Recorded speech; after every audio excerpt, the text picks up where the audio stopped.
Hello and welcome to episode 8 of my Football Manager's 2016 beta save.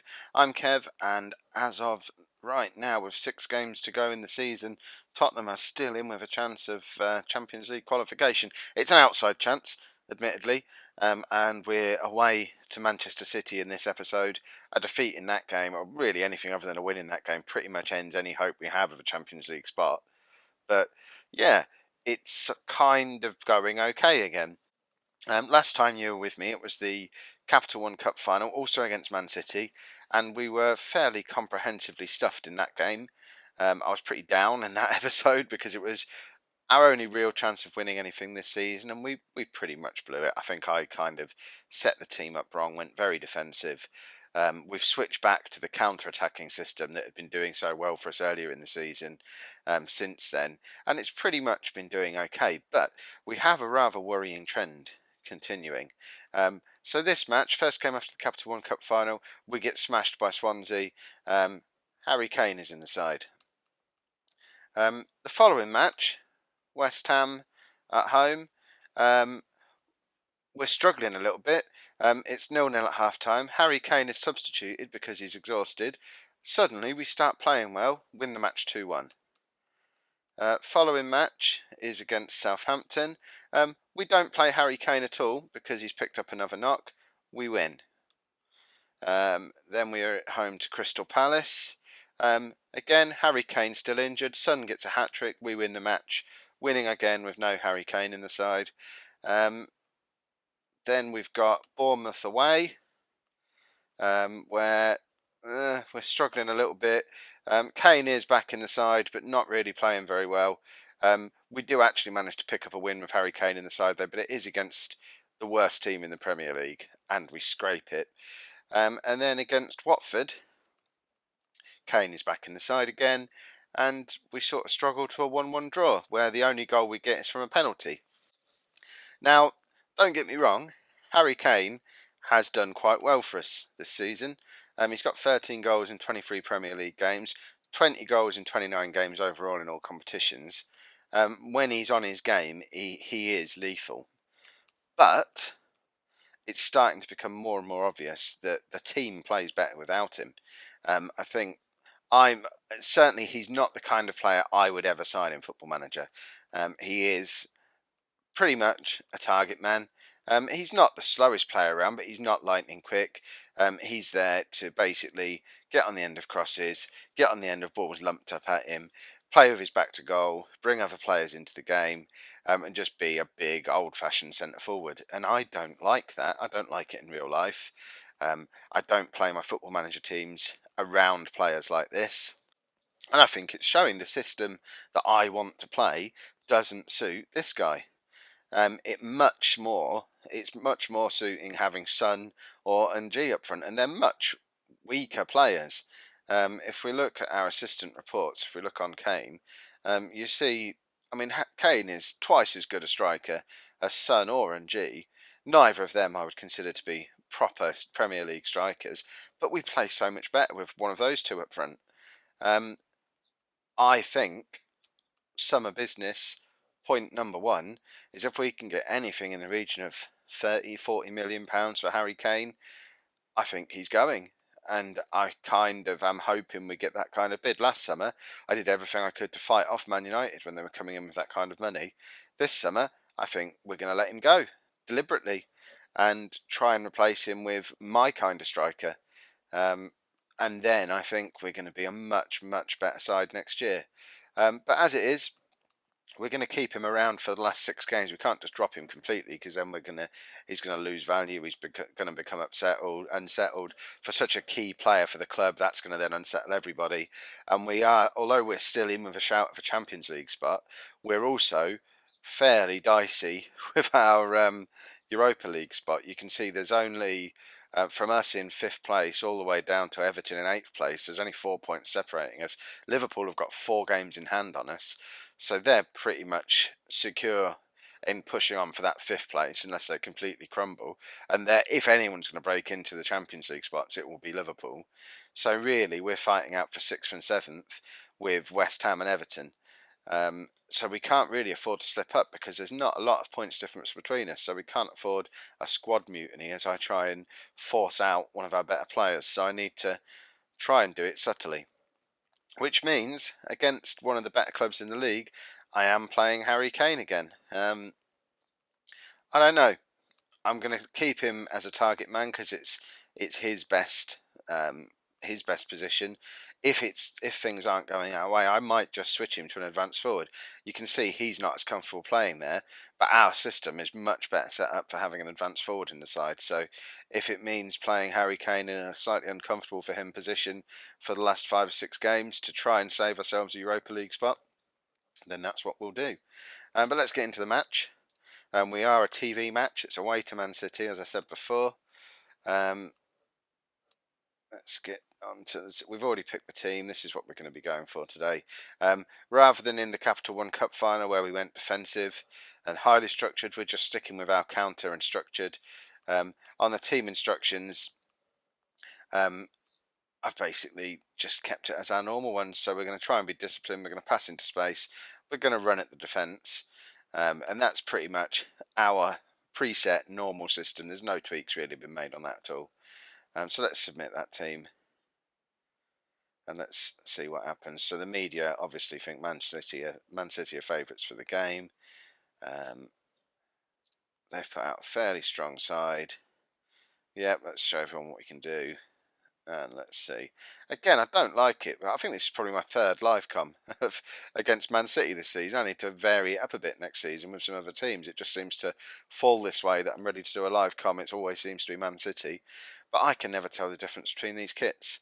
The white and the light blue really is confusing to my colourblind eyes.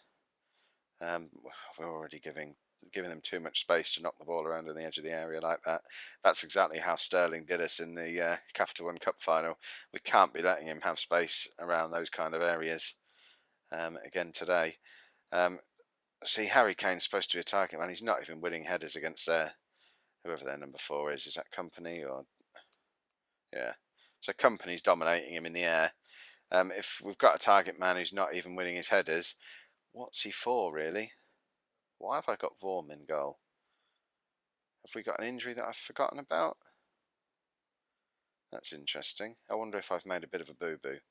I think I picked my team properly before the match. Tell me I've not left some kind of combination of reserve team out there. No, the rest of the team looks fairly standard. So I guess Loris is injured, and I've just forgotten in the time since I last had the game on yesterday. Let's get the 3D replay. Oh, we've missed the replay now. What a shame.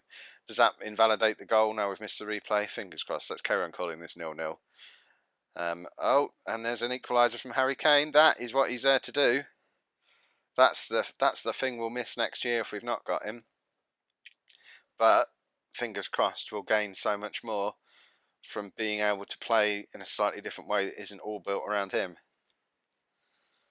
It was a good cross, though. Right, we're back in this. It's 1-1. That was our only shot of the game so far. Man City have already had 2 clear-cut chances. But we'd be happy with leaving things as they are now, really. Realistically, we're not really pushing for a Champions League spot. We're just trying not to fall out of the Europa League. That could have so easily whooshed into the top corner there. Right, we need to hang on till half time. I know we're only halfway through the first half, but 1-1 at half time would be satisfying. Anything other than that is going to be a bit of a struggle. We are being absolutely battered, though. They've already had 14 shots. We've only had 2. We're only half an hour into the game. Come on, let's mug them. Oh, Bentaleb nearly picking up another goal for us there. That seemed to spill out of Hart's hands for a second there. Right, there we go. We want nice long periods of no highlights. That means we're not going to be conceding goals. That's all good for us. Yeah, let's blow the half-time whistle now. It's been about 45 minutes. This will do nicely. And that looks like we are going to get the half-time whistle. Are we? I'm fairly happy with these stats so far. For us to pick up a goal, for it to only be 1-1, that's all fairly good stuff. The team are fairly fit. We're pretty much just playing on Saturdays now for the rest of the season. So we don't really need to worry too much about rotating the team. What I might do later in the game is look to get Son up top, especially if we're chasing the game. I'm much more comfortable chasing the game with a striker who's a little more mobile. I apologise to any Tottenham fans who are just watching this series because you're a Spurs fan and you wanted to see how they get on. I don't have anything against Harry Kane. Uh, he just doesn't fit into my system. And I acknowledge he's scored 21 goals this season for us now, but I just feel like if I'd have got Mourinho in close season, I think he'd have got more than 20 goals playing for us as that lone striker. Just because the system would be much more suited around playing to his style of play. Right, come on, let's just have a nice quick break now.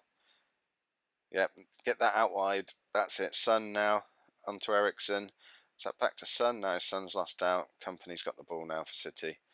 We need to just see. We need to be closing them down. We're giving their defenders too much time on the ball. There doesn't seem to be any urgency or any. I don't know. We're not closing down. I like my strikers. We're putting pressure on defenders, and the whole front four there is just letting them have far too much time on the ball. Perhaps I need to be adding that as a team instruction. That what do we want to do? We want to be closing down. Where's that on this new system? Closing down. Oh, it's on the slider, is it? Okay. Well, we don't want the whole team to be closing down, really. I want the forwards to be chasing down defenders. I need to have a little tweak with that in a game that's not quite so crucial as this Man City game. So let's make some substitutions anyway. So Bentaleb isn't having the best game. We'll bring Ganso on. Ganso's had a bit of a odd time since our last live com game. He got in a grump because he wasn't playing any games, so he put in a transfer request. I then tried to sell him. I accepted an offer from Napoli for him. He didn't want to go, so I wouldn't offer him enough money. He came back, and I played him for a couple of games to see if that would calm him down. He played really well. He withdrew his transfer request, and now suddenly he looks like a different player. Playing both in midfield and in the more attacking role, he's actually starting to look a little bit more like the player I signed, which he hasn't really done at any point during the season up to this point. Right, let's bring Mertens on for Chadley as well, just to inject a little bit more energy into our front four for the last 20 minutes.